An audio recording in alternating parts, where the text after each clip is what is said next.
नमस्कार मित्रांनो, एमटेक टायटनी चॅनलमध्ये आपलं स्वागत आहे। मुख्यमंत्री एकनाथ शिंदे यांनी जे काय शेतकऱ्यांना कापूस आणि सोयाबीन उत्पादक शेतकऱ्यांना अनुदान देण्याची घोषणा केलेली आहे, त्या घोषणेबद्दल काल एका कार्यक्रमात बोलताना राज्यातील जे काय शेतकरी आहेत त्या शेतकऱ्यांना अनुदानासाठी ज्यांचे नाव नाहीत यादीमध्ये त्यांच्यासाठी एक थोडी घोषणा केली, त्यांच्यासाठी एक आनंदाची बातमी दिली। ती नेमकी कशा स्वरूपात दिली किंवा याचा कोणत्या शेतकऱ्यांना लाभ मिळणार आहे, आता नवीन यादी कधी येणार आहे याबद्दलची माहिती या व्हिडिओमध्ये घेतोय। जर चॅनलवर पहिल्यांदा आला असाल तर चॅनलला सबस्क्राइब करून ठेवा, जेणेकरून येणाऱ्या प्रत्येक शासकीय योजनेचा आपल्यापर्यंत तात्काळ अपडेट मिळत राहील। आता मुख्यमंत्री एकनाथ शिंदे यांनी कालच्या कार्यक्रमामध्ये नेमकं काय सांगितलं हे आपल्याला मी व्हिडिओच्या माध्यमातून दाखवतो आणि त्यानंतर मी आपल्याला यामधून कोणत्या शेतकऱ्यांना लाभ मिळेल आणि कशा स्वरूपात मिळेल याबद्दलची माहिती पुढे देतो। तर चला तो व्हिडिओ आपण या ठिकाणी प्ले करतोय। धनंजय 5,000 रुपये 5,000 रुपये हेक्टरी सोयाबीनला आणि कापसाला देण्याचा निर्णय घेतोय आणि 2 हेक्टर पर्यंत ती मर्यादा असेल आणि त्यामध्ये तुमचं ते ई पीक पाणी वगैरे आपण थोडं बाजूला ठेवतोय। 7/12 वर ज्याची नोंद आहे सोयाबीन कापसाची त्याला हे पैसे देण्याचा निर्णय आपण आज घेतोय। कोण आज या ठिकाणी तुम्ही ऐकलंच असेल की मुख्यमंत्री एकनाथ शिंदे यांनी काय सांगितलं। ई पीक पाहणीची अट आपण बाजूला ठेवून 7/12 वर ज्यांचं कापूस आणि सोयाबीन पिकाची नोंद असेल, आता याबद्दलचा मी तुम्हाला आणखी एक गोष्ट सांगतो। शासन जरी घोषणा करत असलं तरी मी त्या घोषणेवर कधी सहमत नसतो। मी तुम्हाला मागच्या वेळेस सुद्धा सांगितलं होतं, ज्यावेळेस मुख्यमंत्री उपमुख्यमंत्री देवेंद्र फडणवीस साहेबांनी सांगितलं तुम्ही स्वयं घोषणापत्र द्या, लाडकी बहीण योजनेसाठी स्वयं घोषणापत्र द्या उत्पन्नाच्या दाखल्याच्या ऐवजी, ते सुद्धा अप्रूव्ह केलं जाईल। परंतु मी तुम्हाला प्रूफ करून दाखवलं की ज्या महिलांनी स्वयं घोषणापत्र अपलोड केलं त्या महिलांचे अर्ज रिजेक्ट झाले आहेत।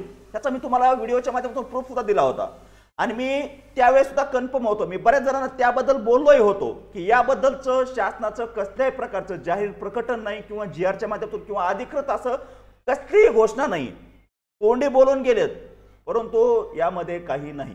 आता या व्हिडिओमध्ये तुम्ही ऐकलं की काय सांगितलं, ज्यांच्या 7/12 वर सोयाबीन आणि कापूस पिकाची नोंद असेल अशा शेतकऱ्यांना सरसगट ही जर तुम्ही अट लक्षात घेतली तर ज्या शेतकऱ्यांनी ई पीक पाहणी केलेली नाही अशा शेतकऱ्यांना या ठिकाणी अनुदान दिलं जाणार नाही। कारण 7/12 वर जर तुमची नोंद यायची असेल तर 7/12 वर नोंद येण्यासाठी तुम्हाला ई पीक पाहणीच करावी लागते, हे लक्षात घ्या। अशी डायरेक्ट कुणाची नोंद येते का? 7/12 वर नोंद कशी केली जाते पिकाची? ई पीक पाहणीच्या द्वारे। परंतु ज्या शेतकऱ्यांचे याद्यामध्ये नाव आले नव्हते, ई पीक पाहणी केलेली होती, त्यांच्या 7/12 वर त्यांचं नाव होतं, अशा शेतकऱ्यांना आता नक्कीच फायदा होणार आहे। त्या शेतकऱ्यांसाठी नवीन याद्या सादर होतील, त्या याद्याच्या माध्यमातून त्यांना या जो काय अनुदान दिलं जाणार आहे, जे काय अनुदान वितरित केलं जाणार आहे त्या अनुदानाचा त्यांना लाभ दिला जाणार आहे। अजून तरी सध्या नवीन याद्या तयार झालेल्या नाहीत, परंतु जर या याद्या ज्यावेळेस प्रसिद्ध होतील किंवा ज्यावेळेस कृषी विभागामार्फत शेतकऱ्यांकडे दिल्या जातील, कृषी विभागामार्फत गाववाईज याद्या डिक्लेअर केल्या जातील, त्यावेळेस नक्कीच आपल्याला नवीन अपडेट देण्याचा आम्ही प्रयत्न करू। परंतु सद्यस्थितीमध्ये तरी सरसगट हा शब्द डोक्यातून काढून टाका, सरसगट हा शब्द काढून टाका। जरी बऱ्याच जणांनी सांगितलं की सर्व शेतकऱ्यांना मिळणार, मी सांगतो नाही मिळणार। ज्यांच्या 7/12 वर कापूस आणि सोयाबीन पिकाची नोंद आहे आणि नोंदीसाठी तुम्हाला ई पीक पाहणी, फक्त जे शेतकरी नोंद असताना सुद्धा वंचित राहिले होते, यादीमध्ये त्यांचं नाव नव्हतं, या शेतकऱ्यांना याचा नक्कीच फायदा होणार आणि याबद्दलची चर्चा आपण मागच्या व्हिडिओमध्ये केली होती। शासनाला याबद्दल काहीतरी करावं लागणार आहे, कारण मागच्या वेळेस काही पर्याय दिला नव्हता, तो पर्याय या ठिकाणी दिलेला आहे। डायरेक्ट 7/12 वर ज्यांची नावं असतील त्या सर्व शेतकऱ्यांना या ठिकाणी ई पीक पाहणी करून ज्यांनी आपल्या पिकाची नोंद 7/12 वर केलेली आहे त्यांचं भले या ज्या याद्या आलेल्या आहेत अनुदानाच्या त्या यादीत नाव जरी नसेल तरी त्यांना या ठिकाणी अनुदानाचा फायदा नक्कीच मिळणार आहे।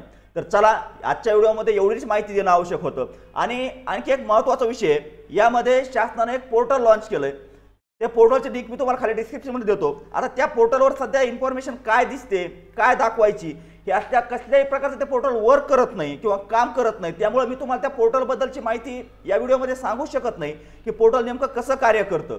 आता पुढच्या व्हिडिओमध्ये त्या पोर्टलवर ज्यावेळेस कृषी सहाय्यकाकडून ज्यावेळेस डेटा अपडेट केला जाईल किंवा आपल्या 7/12 जे काय आपले खाते नंबर आहेत त्याला आधार लिंक करून पुढील प्रक्रिया केली जाईल, त्यावेळेस तिथून पुढची रक्कम असेल किंवा त्या रकमेचं स्टेटस असेल, या सर्व गोष्टी आपल्याला या ठिकाणी दाखवण्यात येतील.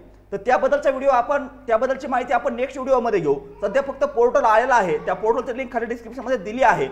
त्या ठिकाणी तुम्ही कसल्याही प्रकारची मी तुम्हाला जरी ओपन करून दाखवलं तरी त्या ठिकाणी कसल्याही प्रकारची माहिती प्रदर्शित होत नाही. त्यामुळे मी त्या पोर्टल बद्दलची माहिती या व्हिडिओमध्ये तुम्हाला सांगतही नाही. त्याबद्दलचा आपण एक नेक्स्ट व्हिडिओ ज्यावेळेस त्यावर माहिती प्रसिद्ध होईल त्यावेळेस एक नेक्स्ट व्हिडिओ बनवून त्याची माहिती त्या ठिकाणी घेऊयात. तर चला, आजच्या व्हिडिओमध्ये एवढीच माहिती महत्त्वाची होती.